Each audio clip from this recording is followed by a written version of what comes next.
तो ध्यान देंगे हम लोग प्रीवियस क्लास में देख रहे थे फंक्शंस ऑफ ओएस, राइट? ठीक है, आज हम लोग देखने जा रहे हैं types of operating system. Operating system का क्या क्या टाइप्स होता है, ठीक है?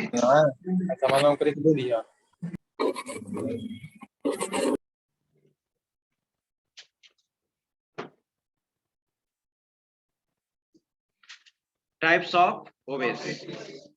तो ऑपरेटिंग सिस्टम का टाइप, ऑपरेटिंग सिस्टम का सबसे पहले मैं बता देना चाहता हूं, दो कैटेगरी होता है। एक होता है CUI मोड और एक होता है GUI मोड ना, ठीक है। CUI मोड कहने का मतलब कमांड यूजर इंटरफेस, या उसको हम लोग बोलते हैं कैरेक्टर यूजर इंटरफेस, ठीक है।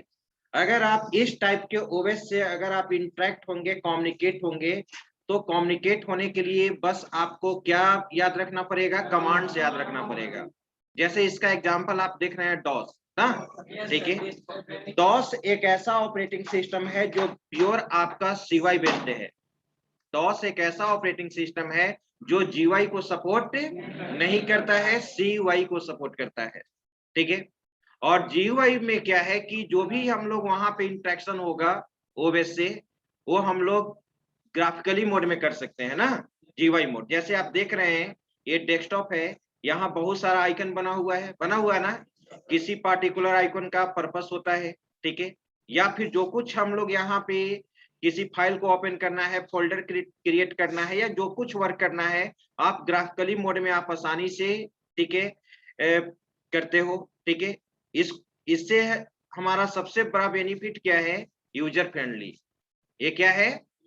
यूजर फ्रेंडली है और फ्लेक्सिबिलिटी को सपोर्ट करता है, ठीक है। आप आसानी से इसमें आप काम कर सकते हैं, हर टर्म को समझ सकते हैं। लेकिन जो कमांड बेस्ड है, ठीक है, उसमें जो कुछ अगर आपको वर्क करना है, उसके लिए कमांड याद रखना होगा। अगर डॉस में अगर आप काम करना चाहते हैं, तो डॉस में कोई भी वर्क करने के लिए आपको कमांड्स को याद रखना होगा और उसके सिंटेक्स को याद रखना होगा, तभी आप उसको यूज कर सकते हैं, ठीक है। आप डॉस से लगभग सारा कुछ आप कर सकते हैं। डॉस से हम पेन ड्राइव को फॉर्मेट भी कर सकते हैं, ठीक है। एक एक स्टोरेज से दूसरे स्टोरेज में डेटा को हम लोग क्या कर सकते हैं?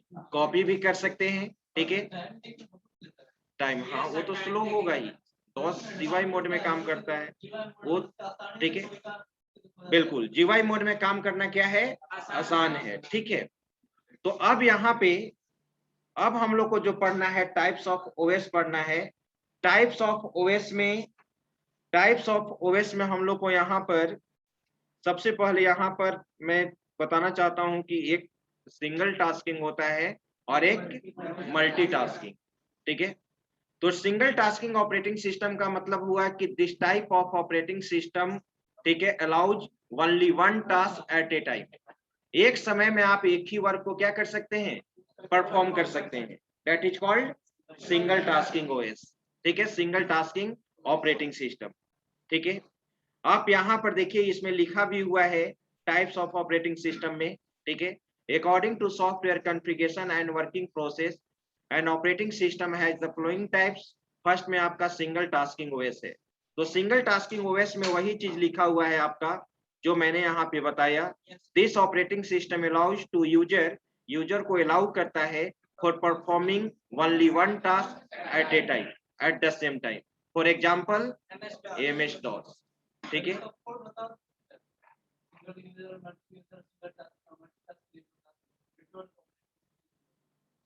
तो फिर से एक बार रिपीट कर देते हैं।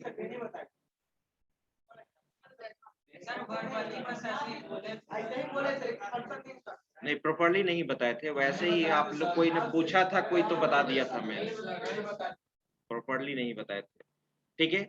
उसके बाद फिर है आपका यहाँ पे मल्टीटास्किंग ओएस, ठीक है। मल्टीटास्किंग ओएस कहने का मतलब मल्टीपल टास्क परफॉर्म करना ना, ठीक है।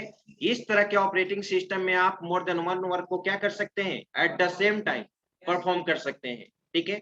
अगर आप किसी भी सिस्टम पे बैठे हुए हैं तो वहां पे आप मल्टीपल टास्क कर रहे हो। एक तरफ आपका अगर प्रिंटर से आपका सिस्टम कनेक्ट है, ठीक है, तो प्रिंटिंग भी दे दिए, आप अपना रिज्यूम भी बना रहे हैं, गाना भी सुन रहे हैं, चैटिंग भी कर रहे हैं, यानी आप at a time different work को क्या कर सकते हो, परफॉर्म कर सकते हो। That is called multitasking. वही चीज यहाँ पर भी लिखा हुआ है, this operating system allows to perform multiple task at the same time. In this case we create resume, listen music, play video games etc, right. For example में Windows family का सारा ऑपरेटिंग सिस्टम, विंडोज फैमिली का सारा operating system आपका क्या है, ठीक है, मल्टीटास्किंग, ठीक है। लिनक्स, यूनिक्स, सोलारिस, मैकिन्टोश, ये भी आपका क्या है, मल्टीटास्किंग, मल्टीपल टास्क को परफॉर्म करता है। लेकिन डॉस, क्या आप डॉस में एक से ज्यादा वर्क कर सकते हैं, नहीं कर सकते।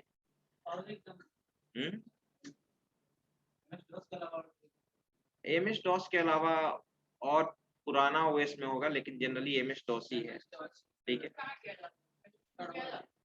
एमएस डॉस को अभी आप हर जगह भी यूज कर सकते हैं, आप अपने प्रोग्रामिंग में। नहीं, अब कहाँ यूज होता है, अब तो ये ओल्डेस्ट है। माइक्रोसॉफ्ट का फर्स्ट ऑपरेटिंग सिस्टम है एमएस डॉस। अब एमएस डॉस पे, अब आप सोचिएगा कि एमएस डॉस पे अब मुझे जॉब मिल जाए, इट इज नॉट पॉसिबल, ठीक है। हाँ, अगर विंडोज ओएस का एक्सपर्ट है, पूरा उसका एडमिनिस्ट्रेशन सिस्टम पूरा आप जानते हैं, ठीक है, ओएस को आप अच्छा से मैनेज करना जानते हैं, तो उस पे जॉब हो सकता है, ठीक है। लेकिन बात रहा है एमएस डॉस। अब कोई अगर एमएस डॉस एक चैप्टर ही अगर आपको अगर पढ़ाएंगे कि वहां पे सारा कुछ कैसे आपको वर्क परफॉर्म करना है, तो आप जब जावा प्रोग्रामिंग पढ़ोगे तो वहां पे डॉस का यूज है, क्योंकि जावा का प्रोग्राम हम नोटपैड पे लिखेंगे और नोटपैड पे क्या करना होगा, एग्जीक्यूट कराना होगा। अगर हमारा जावा प्रोग्राम डी ड्राइव में सेव है और आपको डॉस से मालूम ही नहीं है कि डी ड्राइव में कैसे जाएंगे, अगर, ठीक है, मान लो कि डॉस मैंने स्टार्ट कर दिया और मुझे डी ड्राइव में जावा का प्रोग्राम है, ठीक है, तो आप कैसे जाएंगे, तो बताइए, तुम बताओ। अगर डॉस स्टार्ट कर दिए, मुझे डी ड्राइव पे जाना है, वो तो मतलब डायरेक्टरी से रिटर्न करने के लिए होता है। हाँ बोलो आकाश कुमार। सर डी लिख के उसके बाद प्रॉम्प्ट दे देंगे, करेंगे तो डी ड्राइव में जाएंगे। डी लिखकर प्रॉम्प्ट भी दे देंगे। डी लिखकर कोलोन साइन यूज करेंगे, तब हम लोग इंटरप्रेस करेंगे ना। डी लिखो, जिस ड्राइव में आपको जाना है, ठीक है, डी लिखेंगे और यहाँ पर कोलोन साइन यूज करेंगे, तो आप जैसे ही इंटरप्रेस करेंगे, हम कहाँ चले जाएंगे, डी ड्राइव में चले जाएंगे, ठीक है। आप सी प्रोग्राम को डॉस इन्वायरमेंट में एग्जीक्यूट करा सकते हो, सी प्लस प्लस को, जावा को, ठीक है। जब आप कंसोल बेस्ड एप्लीकेशन पढ़ेंगे, तो कंसोल बेस्ड एप्लीकेशन का डिफिनीशन ही होता है, those application which executes in DOS environment called console based application. वैसा एप्लीकेशन जो डॉस इन्वायरमेंट में रन करता है, उसको हम लोग क्या कहते हैं, कंसोल बेस्ड एप्लीकेशन कहते हैं, राइट, ठीक है। तो ऐसा नहीं कि आपको डॉस को यूज नहीं करना है, लेकिन हाँ, ठीक है, प्रोफेशनली आपको कहीं पे, ठीक है, वहां पे डॉस को यूज नहीं करना है, ठीक है। बोलिए। उसी के साथ इनबिल्ट रहता है, अलग से इंस्टॉल करने की जरूरत नहीं है। नहीं, उसमें नहीं, वो तो अबंटू यूनिक्स फ्लेवर का कोई भी ऑपरेटिंग सिस्टम जब आप इंस्टॉल करेंगे, कोई भी इंस्टॉल करेंगे, तो उसमें अब लिनक्स ऑपरेटिंग सिस्टम का नाम, वो CY मोड में भी काम करता है और GUI मोड में भी काम करता है। आप लिनक्स सेल प्रोग्रामिंग पढ़ोगे तो लिनक्स में सारा सेल कमांड जानना होगा, और लिनक्स में वर्क करने के लिए, ठीक है, वहां पे आप GUI मोड में भी काम कर सकते हैं और CY मोड में भी काम कर सकते हैं। तो डॉस के थ्रू कर सकते हैं ना, विंडोज का ही एक तरह से माइक्रोसॉफ्ट फैमिली का ही ना डॉस है, जो CY मोड में काम करेंगे। क्या? बिल्कुल, डॉस जो है फर्स्ट ऑपरेटिंग सिस्टम है माइक्रोसॉफ्ट का, ठीक है। फॉक्सप्रो डेटाबेस है। फॉक्सप्रो क्या है? डेटाबेस है। हाँ बोलो। उबुंटू लिनक्स ही है ना, बहुत सारा डिस्ट्रीब्यूटर है लिनक्स का, रेड हैट, काली लिनक्स, ये सब का नाम सुने होंगे ना, उबुंटू। और कहीं पर भी देखो, ध्यान दो, किसी भी कंपनी में 2 ऑपरेटिंग सिस्टम आपको जानना जरूरत है, किसी भी कंपनी में काम करने के लिए। एक यूनिक्स फ्लेवर का कोई भी ऑपरेटिंग सिस्टम जानना जरूरी है, ठीक है। यूनिक्स कहने का मतलब लिनक्स ना, ठीक है। यूनिक्स हो गया, और एक विंडोज। विंडोज तो हर कोई जानता है, लेकिन जब भी आप मल्टीनेशनल कंपनी में काम करेंगे तो वहां यूनिक्स प्लेटफॉर्म पे काम करना होगा आपको, ठीक है। तो एक चीज आप यहाँ पर देखते हो, चाहे वो मैनेजमेंट का बंदा हो या टेक्निकल हो, अधिकतर ऑफिस में हमारे पास क्या है, विंडोज ऑपरेटिंग सिस्टम। क्या है? विंडोज ऑपरेटिंग सिस्टम है। और अगर मान लो कि आप मल्टीनेशनल कंपनी में काम करेंगे तो सारा कुछ, कोई जरूरी नहीं है कि आपको वहां पे विंडोज मिलेगा, आपको वहां यूनिक्स प्लेटफॉर्म का कोई भी ऑपरेटिंग सिस्टम मिल सकता है। हो सकता है कि आपको काली लिनक्स पे काम करना हो सकता है कि आपको उबंटू पे काम करना हो, तो आपको जानना होगा ना। तो दो ऑपरेटिंग सिस्टम जानना जरूरत है। सेम ही रहता है, बिल्कुल। अब जैसे सी प्रोग्रामिंग पढ़ोगे तो सी का एक कंपाइलर है, टर्बो कंपाइलर है, टर्बो कंपनी का। बोरलैंड कंपाइलर है, डेव कंपाइलर है, Dev C plus plus compiler है आपका। Code block C plus plus compiler है, जीसीसी कंपाइलर है, visual C plus plus compiler है। लेकिन सभी में काम करने का तरीका एक ही है। आ रही बात समझ में? और एक क्या है, ओपन सोर्स है ना, ओपन सोर्स है। आप ही अपना एक बना सकते हैं उस तरह का ओएस, ठीक है। ओपन सोर्स टेक्नोलॉजी कहने का मतलब क्या, कोई भी यूज कर सकता है और उसके कोडिंग में भी आप मॉडिफाई कर सकते हैं। लेकिन माइक्रोसॉफ्ट के कोडिंग में, माइक्रोसॉफ्ट के ओएस में कुछ वो तो ओपन सोर्स नहीं ना है, ठीक है। तो आप उसके कोडिंग को कुछ चेंज भी नहीं कर सकते हैं।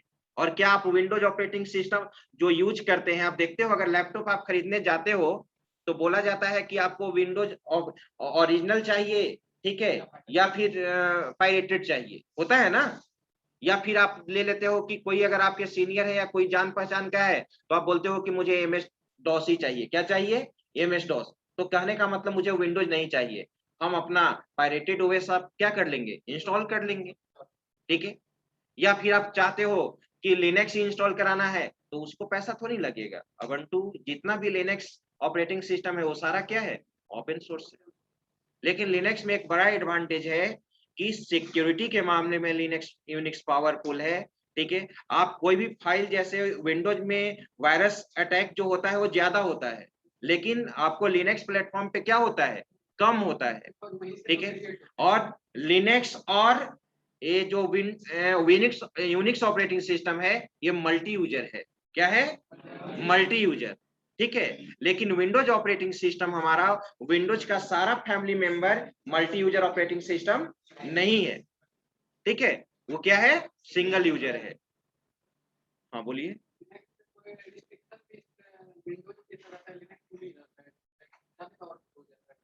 बिल्कुल, मेन है उसका एडवांटेज कि वो सबसे पहले उसका एक एडवांटेज है कि वो ओपन सोर्स है।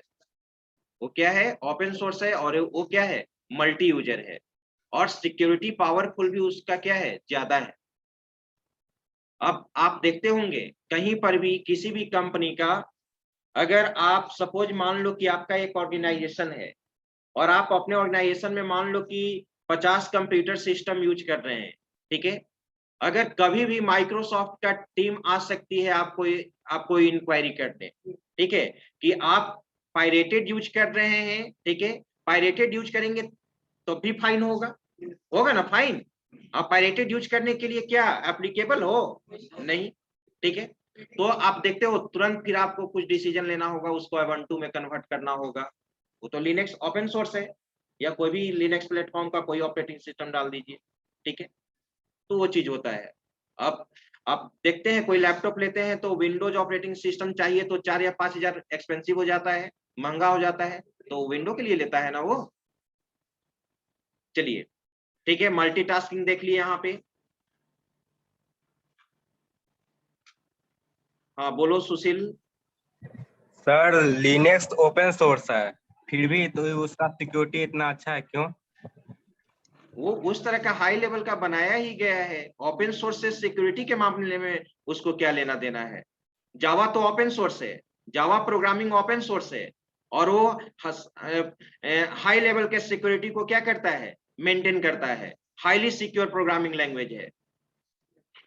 पाइथन तो ओपन सोर्स है, हाईली सिक्योर बनाया गया है। अब यहाँ पे इसके बाद सिंगल यूजर ओएस है और क्या है, मल्टी यूजर। नाम से ही पता चलता है कि वैसा ऑपरेटिंग सिस्टम जिसमें एट ए टाइम एक ही यूजर काम कर सके, राइट, एट ए टाइम एक ही लॉगिन हो सके, that is called single user operating system. This OS allows only one user for accessing computer system. In this case multiple user can not be communicated with each other ना। आप कोई भी system है, ठीक है, अगर उस सिस्टम में आप एट ए टाइम, ठीक है, कोई एक ही यूजर लॉगिन होगा, कोई एक ही यूजर काम करेगा, that is called single user operating system. कहीं कहीं ये भी रहता है, मैंने पहले ही बता दिया, सिंगल टास्किंग और मल्टीटास्किंग। कहीं कहीं ये रहेगा सिंगल यूजर ऑपरेटिंग सिस्टम का classification.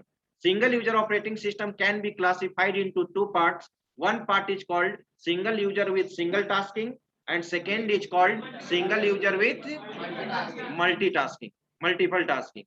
Single user with single tasking, तो सिंगल यूजर काम करेगा और एक ही टास्क परफॉर्म होगा, जैसे MS DOS। Single user with multitasking, एक ही यूजर काम करेगा लेकिन मल्टीपल टास्क होगा, विंडोज फैमिली का ऑपरेटिंग सिस्टम, ठीक है। अब यहाँ पे multi user operating system, multi user operating system में at a time multiple user login कर सकता है। वैसा ऑपरेटिंग सिस्टम जो आपको अलाउ करता है कि आप उस पे मोर देन वन यूजर एक साथ क्या कर सकते हैं, लॉगिन कर सकते हैं, ठीक है। मैंने प्रीवियस क्लास में भी समझाया होगा, लिनक्स का एग्जांपल दिया था, यूनिक्स का। बाय डिफॉल्ट आप अपने सिस्टम में ubuntu इंस्टॉल करोगे तो बाय डिफॉल्ट 6 यूजर में आप एट ए टाइम लॉगिन हो सकते हैं।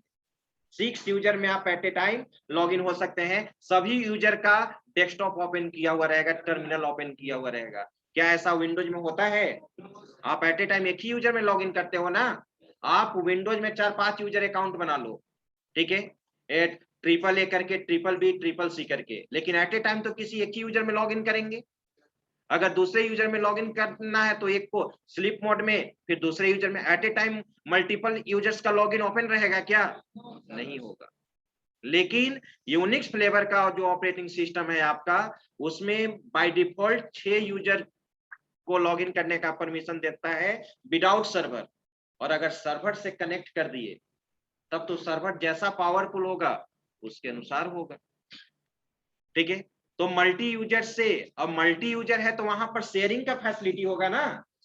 मल्टी यूजर ऑपरेटिंग सिस्टम होगा तो शेयरिंग का फैसिलिटी होगा, ठीक है। और जब शेयरिंग का फैसिलिटी होगा तो वहां पर नेटवर्किंग एनवायरनमेंट होगा ना। अब शेयरिंग, अगर एक वर्ड आता है शेयरिंग, तो बिना नेटवर्क का कोई चीज तुम शेयर कर सकते हो? नहीं कर सकते हो। आप एक अपने मोबाइल से डेटा को दूसरे मोबाइल में ट्रांसफर करते हो तो फिर भी वहां पर तो एक नेटवर्क होना चाहिए ना। बिना नेटवर्क का तो डेटा ट्रांसफर नहीं हो सकता है। तो शेयरिंग भी बिना नेटवर्क का हो सकता है क्या? बिल्कुल नहीं हो सकता है।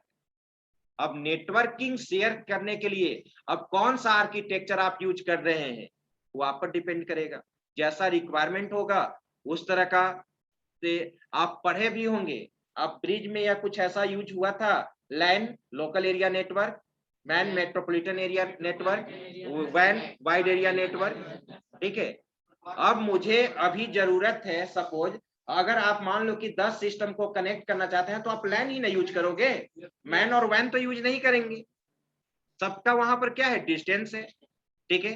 कहां तक, अब जैसे मान लो सपोज अगर आप ब्लूटूथ, तो ब्लूटूथ का एक रेंज है ना, ब्लूटूथ का क्या है, एक रेंज है। वाईफाई का एक क्या है, रेंज है, ठीक है। तो उसी तरह से है, तो वो भी आपका क्या है, नेटवर्क। अभी जो हम क्लास में ले रहे हैं क्या है, नेटवर्क के द्वारा ही ना डेटा का या कम्युनिकेशन या शेयरिंग हो रहा है।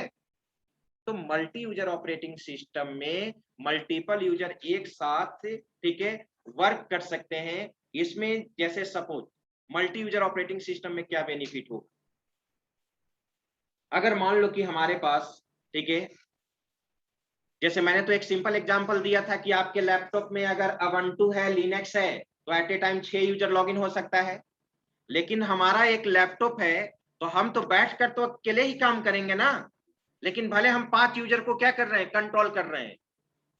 लेकिन जब आप नेटवर्क इन्वायरमेंट में दीजिएगा, मल्टी यूजर का कॉन्सेप्ट यूज कीजिएगा, तो डेस्कटॉप कंप्यूटर तो अलग अलग चाहिए ना सब यूजर के लिए, ठीक है। सब यूजर के लिए ये terminal 1, terminal 2, terminal 3, terminal 4, terminal 5, इस तरह से होगा, ठीक है। और फिर एक को क्या बना दिया गया, सर्वर। क्या बना दिया गया, एक को सर्वर बना दिया गया। अब उस सर्वर को, ठीक है, जब टर्मिनल 1 से भी एक्सेस किया जा रहा है, टर्मिनल 2 से भी एक्सेस किया जा रहा है, टर्मिनल 3 से भी एक्सेस किया जा रहा है। अगर मान लो सपोज मैंने वहां पर कुछ, मान लीजिए कि सपोज आप सभी लोग टीसीएस या विप्रो में काम करते हैं, एक ऐसा मतलब एक मेरे पास डेटा है जो सभी टर्मिनल को यूज करना है, तो क्या हम सभी टर्मिनल पे डिस्ट्रीब्यूट करेंगे? नहीं, हम कहाँ रख देंगे? सेंट्रलाइज डेटा को हम कहाँ रख देंगे? सर्वर पे रख देंगे। और आपको तो परमिशन दिया हुआ है, आप सर्वर को एट ए टाइम क्या कर लीजिए, एक्सेस कर लीजिए। मल्टी यूजर से क्या बेनिफिट होगा? एक तो शेयरिंग का तो बेनिफिट है ही, अगर कोई एक क्लाइंट फेल भी कर गया, अगर कोई एक क्लाइंट फेल भी कर गया तो सारा क्लाइंट तो इफेक्टेड नहीं ना होगा, बस उस क्लाइंट में कुछ प्रॉब्लम आया है, ठीक है।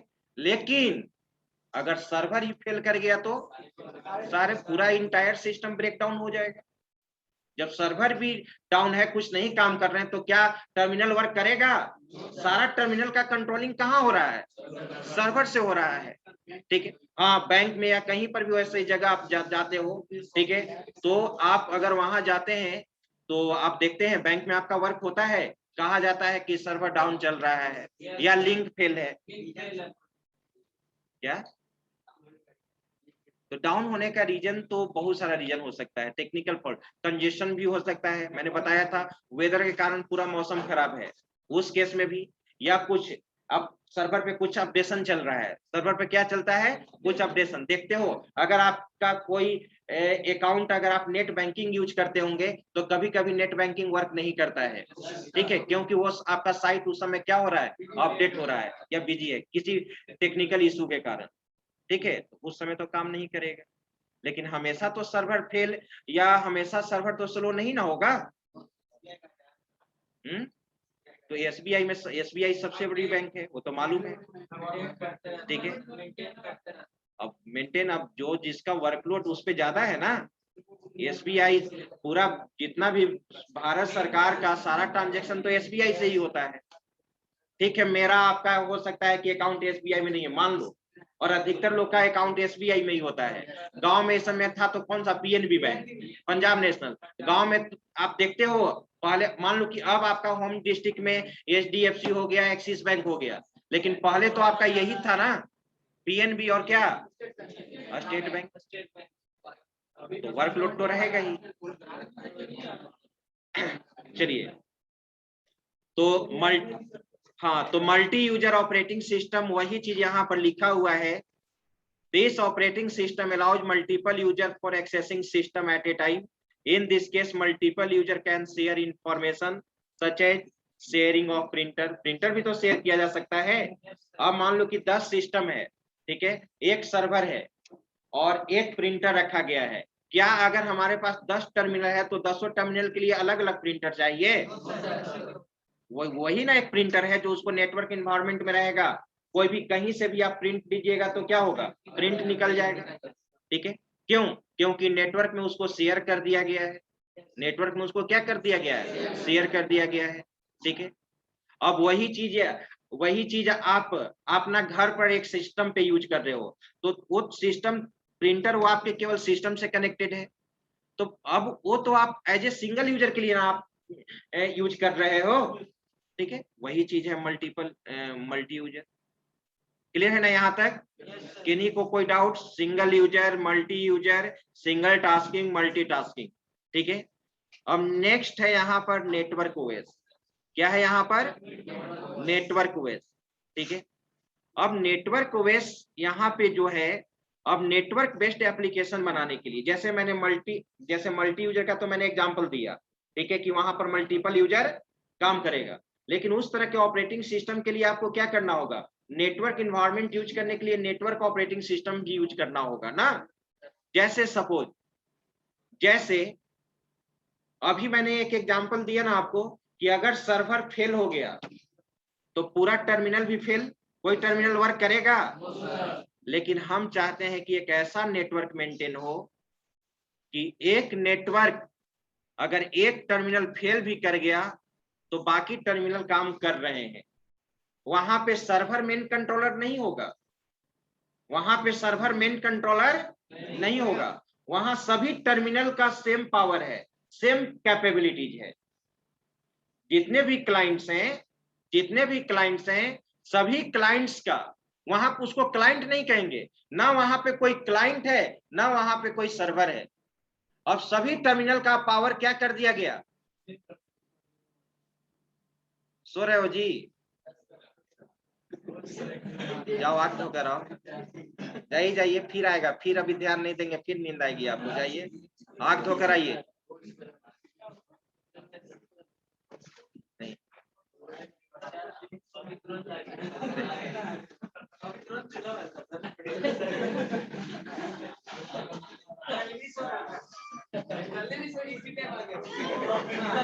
हाँ,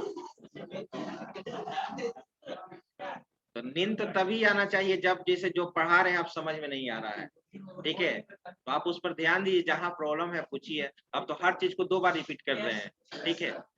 तो अब यहाँ पे हम लोग देख रहे थे, हाँ, अभी मैं जस्ट बोल रहा था कि अब जैसे अब नेटवर्क सिस्टम है, तो नेटवर्किंग आप बना सकते हैं। नेटवर्क बनाने का डिफरेंट डिफरेंट मोड होता है, ठीक है। अभी जस्ट मैंने एग्जांपल दिया था, उसको कहते हैं क्लाइंट सर्वर आर्किटेक्चर। क्या बोलते हैं? Client server architecture. मैंने प्रीवियस क्लास में भी आपको समझाया था क्लाइंट सर्वर आर्किटेक्चर। सर्वर से मोर देन वन क्लाइंट्स क्या होते हैं? कनेक्टेड होते हैं। एक मेन कंट्रोलर होता है सर्वर, और सर्वर सारे क्लाइंट को क्या करता है? कंट्रोल करता है। बस क्लाइंट का काम क्या है? ठीक है, सर्वर को रिक्वेस्ट भेजना, और सर्वर आपके रिक्वेस्ट को क्या करता है? रिट्रीव करता है, ठीक है, और इमीडिएटली क्या देता है? रिस्पॉन्स देता है।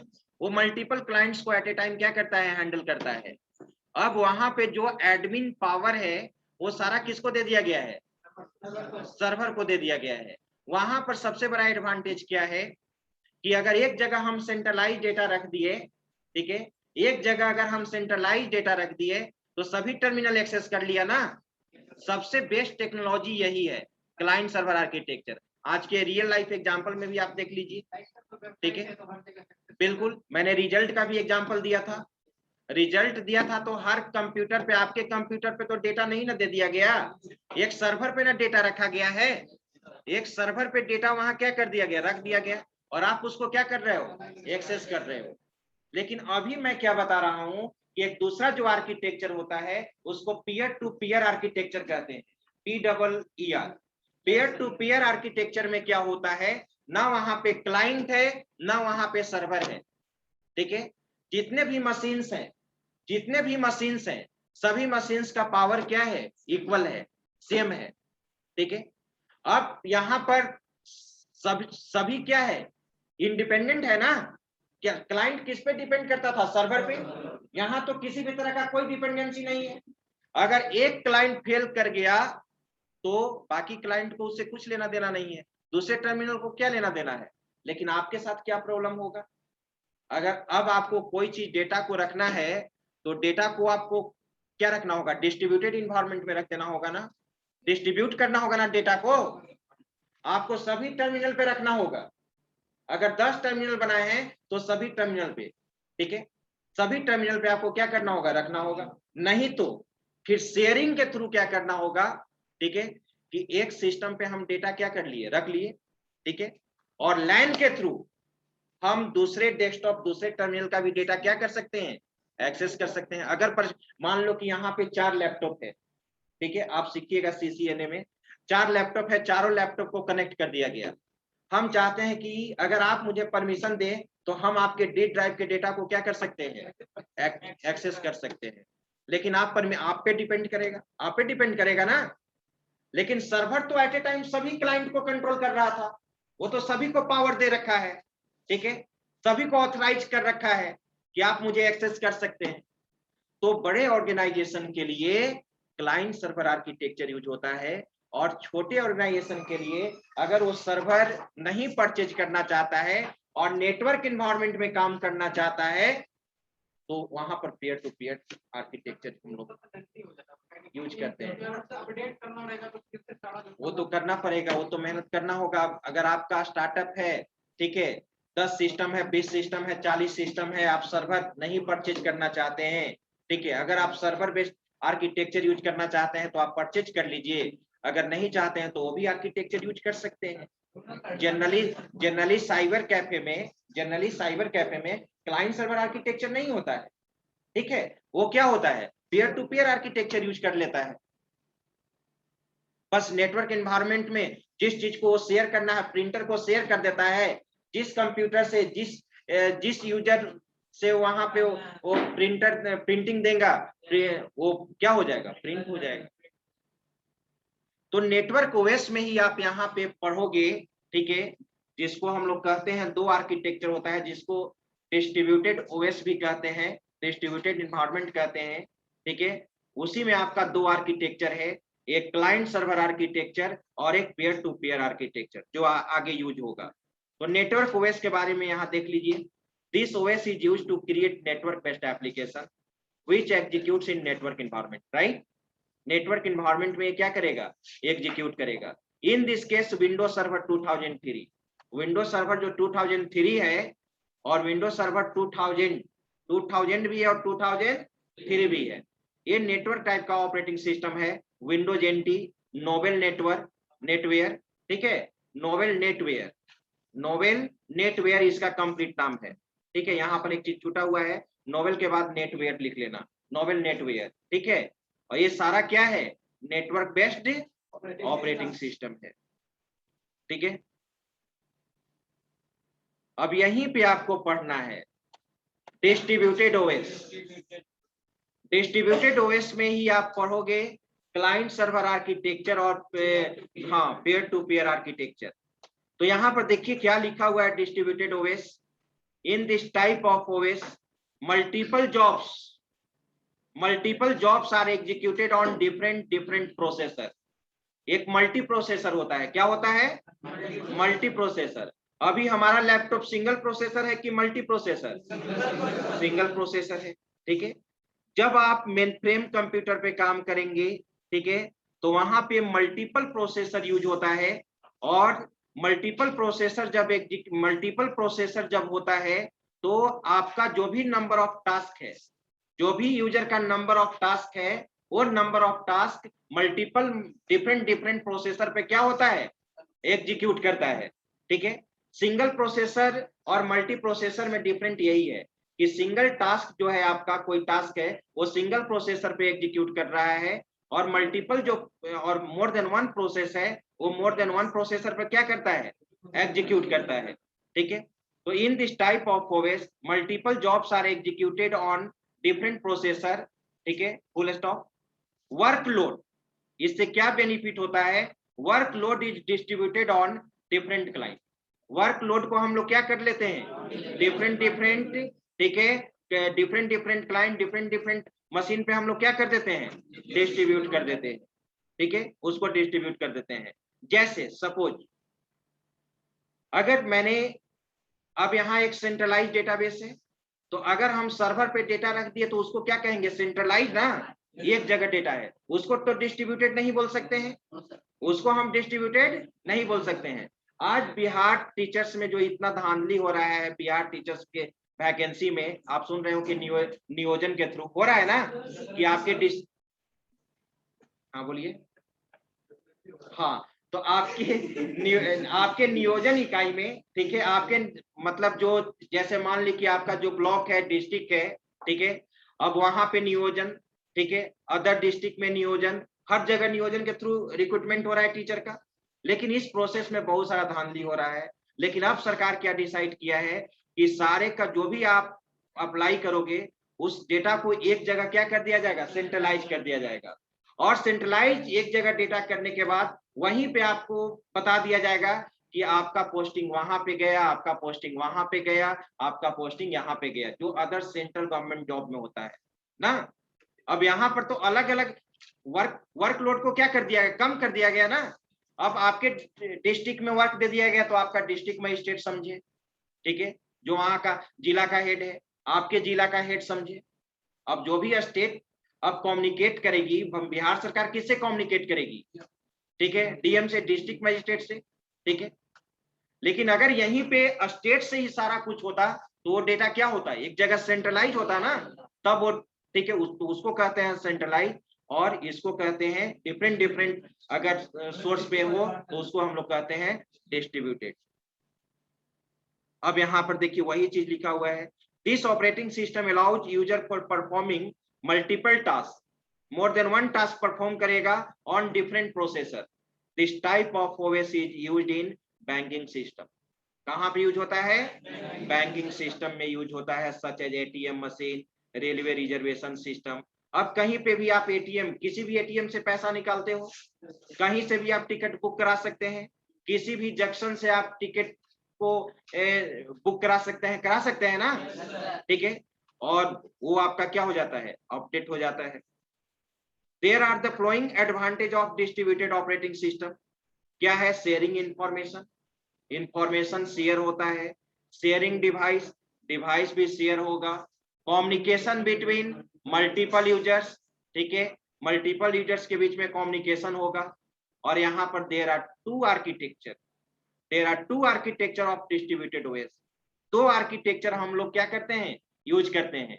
एक डिस्ट्रीब्यूशन क्या होता है कि हम सर्वर पे सेंट्रलाइज रख दिए और सर्वर से ना डेटा ट्रांसफर हो रहा है, सर्वर से डेटा आपका क्या हो रहा है, डिस्ट्रीब्यूट हो रहा है, ठीक है। एक जगह आप डेटा रख दिए और अब सारा टर्मिनल पे कोई प्रेशर नहीं है, सारा डेटा किस पे रखा हुआ है, सर्वर पे, ठीक है। और जो पेयर टू पेयर आर्किटेक्चर मैंने बताया, वहां पे अगर 10 system peer to peer architecture में ऐड है तो सभी सिस्टम पे ना डेटा देना होगा। लेकिन हाँ, अब वही इसमें क्या एडवांटेज होगा कि आप जिस टर्मिनल पे जो यूजर है उस टर्मिनल को जो डेटा रिक्वायरमेंट होगा वही डेटा डिस्ट्रीब्यूट करेंगे, ठीक है। दूसरे टर्मिनल पे जो डेटा रिक्वायरमेंट होगा, ठीक है, आप मान लो कि गया डिस्ट्रिक्ट से हैं तो गया के लिए जो डेटा होगा वही आपका डिस्ट्रीब्यूट होगा। आप अगर सिवान से हैं तो सिवान के लिए जो डेटा होगा वो डिस्ट्रीब्यूट होगा। तो सभी का अपना अपना यहाँ पर क्या है, एडवांटेज है, ठीक है। तो वही चीज यहाँ पे बताया गया है। तो देखिए क्लाइंट, अब यहाँ पे क्लाइंट सर्वर आर्किटेक्चर जो मैंने समझाया, एग्जैक्ट वही चीज लिखा गया है कि क्लाइंट एक प्रकार का प्रोग्राम है जो सर्वर को रिक्वेस्ट भेजता है, और सर्वर भी एक प्रकार का प्रोग्राम है जो सर्वर, ठीक है, क्लाइंट से रिक्वेस्ट को क्या करता है, रिट्रीव करता है और इमीडिएटली क्या देता है, रिस्पॉन्स देता है। अब जो रिक्वेस्ट और रिस्पॉन्स होगा वो तो किसी मशीन के थ्रू ही होगा ना, सर्वर क्या दूसरा चीज होता है, कंप्यूटर को ही ना सर्वर बनाएंगे। आप सोचिएगा कि सर्वर तो कुछ और होगा, नहीं, कंप्यूटर को ही ना सर्वर बनाएंगे, ठीक है। तो क्लाइंट भी क्या होगा हमारा, क्लाइंट भी क्या होगा हमारा, कंप्यूटर ही होगा, लेकिन वो सर्वर का जो कॉन्फ़िगरेशन होगा वो हाई कॉन्फ़िगरेशन होगा, ठीक है, जो उसको कंट्रोल कर सके, जो कम से कम 100 क्लाइंट्स को कंट्रोल कर सके, 1000 क्लाइंट्स को कंट्रोल कर सके, 5000 क्लाइंट्स को कंट्रोल कर सके, ठीक है। देखिए यहाँ पर client server architecture, in this architecture multiple clients are connected to server. Multiple clients आपका सर्वर से क्या रहेंगे, कनेक्टेड रहेंगे। A client is a program that send request to the server. Client एक प्रकार का प्रोग्राम है जो सर्वर को क्या करता है, रिक्वेस्ट सेंड करता है अकॉर्डिंग टू रिक्वायरमेंट। और यहाँ पर लिखा हुआ है server is a program that accept request from client. Client से रिक्वेस्ट को क्या करता है, रिट्रीव करता है। After that server process that request, उस रिक्वेस्ट को क्या करता है, प्रोसेस करता है। Again server send response to the client. फिर एग्जांपल में देखिए वही चीज यहाँ पर लिखा गया है, बीच में आपका यहाँ पर सर्वर है, राइट, और इस सर्वर से क्या है, क्लाइंट 1 कनेक्टेड है, क्लाइंट 2 कनेक्टेड है, क्लाइंट 3 कनेक्टेड है, ठीक है। अब यहाँ पे देखिए peer to peer architecture, in this architecture all systems are independent. सारा सिस्टम क्या होगा, इंडिपेंडेंट होगा। और क्लाइंट सर्वर आर्किटेक्चर में क्या था, डिपेंडेंसी था, क्लाइंट सर्वर पे डिपेंड करता था, ठीक है। और लिखा हुआ है in system that is neither a client nor a server, ना यहाँ पे कोई क्लाइंट है कोई मशीन, ना सर्वर है, इज कॉल्ड पेयर, इसीलिए इसको पेयर कहा जाता है, ठीक है। ना क्लाइंट है ना सर्वर है, सभी का पावर सेम है, सभी का कैपेबिलिटी सेम है, In this case, all system have same capability and accessing control. ए से लिखिएगा accessing control. ठीक है, हाँ बिल्कुल नहीं, अच्छा है तो होगा, लेकिन सभी कंप्यूटर आपका पीयर टू पीयर आर्किटेक्चर होगा, तो हो सकता है वो लोकली, वो सर्वर परचेज किया हुआ नहीं, वो सर्वर बनाया गया है, ठीक है। हाँ बना सकते हैं, बना सकते हैं, आप बना सकते हैं, और वो आप सीखिए सर, आप सिखाइए, तो हम नहीं सिखा पाएंगे। वो कहाँ, वो CCNA या CSE में आप सीखिएगा।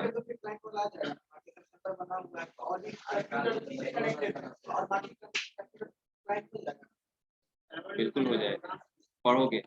अब यहाँ पर वही चीज देखो, यहाँ पर लिखा हुआ है, देखो यहाँ पे पीयर 1, पीयर 2, पीयर 3 और पीयर 4, ठीक है। तो यहाँ पर सभी का पावर क्या है, सेम। अगर एक पीयर अगर फेल भी कर जाता है तो क्या पूरा इंटायर सिस्टम क्रैश होगा? नहीं होगा, नहीं होगा ना, ठीक है। आगे बढ़ गए,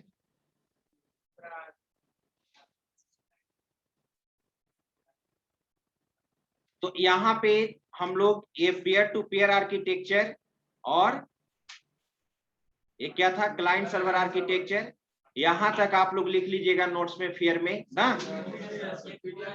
अच्छा ठीक है, अच्छा ठीक है, ठीक है, हम एक ही बार पूरे को शेयर कर देते हैं, ठीक है। और जहाँ लेकिन कॉपी में आप तभी लिखेंगे जो टर्म समझिएगा, नहीं तो वैसे फिर बेनिफिट नहीं होगा लिखने से, ठीक है। क्योंकि एक बार जब यहाँ समझ लीजिएगा फिर लिखिएगा, अगर कोई टर्म में अगर कंफ्यूजन है तो आप नेक्स्ट क्लास में पूछ लेंगे ना, ठीक है। हाँ बिल्कुल, क्यों नहीं कर सकते हैं, बिल्कुल ऐड कर सकते हैं, ठीक है। अब नेक्स्ट क्लास में हम लोग यहाँ पर देखेंगे real time OS. Real time OS बहुत ही इंपॉर्टेंट ओएस है। ये वहां पे ये ऑपरेटिंग सिस्टम यूज होता है जहां पे रिस्पॉन्स क्या चाहिए, फास्ट, वेरी फास्ट। बात नहीं करो, ये रियल टाइम ऑपरेटिंग सिस्टम वहां पे यूज होता है जहां पे रिस्पॉन्स क्या चाहिए, वेरी फास्ट, ठीक है। जैसे रिस्पॉन्स टाइम आपको कहीं पे भी, अगर सपोज मोबाइल में ओएस है, राइट, अगर मोबाइल में तुम गेम खेल रहे हो, अगर मोबाइल आपका क्विकली रिस्पॉन्स नहीं कर रहा है, ठीक है, तो क्या गेम खेलने में मजा आएगा? नहीं। अब वहां 1 मिनट रिस्पॉन्स के लिए, तुम रिस्पॉन्स के लिए आप 1 मिनट वेट तो नहीं ना करोगे, ठीक है। अब फ्लाइट कंट्रोलिंग, अब फ्लाइट कंट्रोलिंग में कुछ भी मूवमेंट के लिए, कुछ भी वर्क के लिए वहां पे क्विकली रिस्पॉन्स आना चाहिए ना। अगर क्विकली रिस्पॉन्स नहीं आया तो फ्लाइट हमारा क्रैश भी कर सकता है। न्यूक्लियर सिस्टम, सैटेलाइट में, न्यूक्लियर फील्ड में अगर वहां पे आपका किसी भी तरह का डिले होना, किसी रिस्पॉन्स को डिले होना, तो वहां पर भी आपका बहुत मेजर एक्सीडेंट हो सकता है, इंसिडेंट हो सकता है ना। फिर आप यहाँ पे जैसे सपोज मान लो कि मेडिकल फील्ड में, ऑपरेशन थिएटर में जो भी मशीन्स लगे हुए हैं, अगर वहां पे फास्ट रिस्पांस नहीं देंगे, एक जो टाइम डेडलाइन फिक्स किया गया है, वो डेडलाइन में अगर वर्क नहीं परफॉर्म होगा तो वहां पे प्रॉब्लम क्रिएट हो सकता है, मेजर प्रॉब्लम रेज होगा ना, ठीक है। तो इस चीज को हम लोग नेक्स्ट क्लास में देखेंगे, ठीक है। इसका टाइप भी होता है हार्ड रियल टाइम ओएस और सॉफ्ट रियल टाइम ओएस, ठीक है। तो आज मैं वीडियो आप देख रहे हैं जो भेज रहे हैं, ठीक है। मतलब कोई जरूरी नहीं है वीडियो प्ले करना, जिसको मान ली कि क्लास छूट गया है या किसी भी तरह का कोई मतलब क्लास में कोई पॉइंट में कंफ्यूजन रह गया तो उसको आप देख सकते हैं।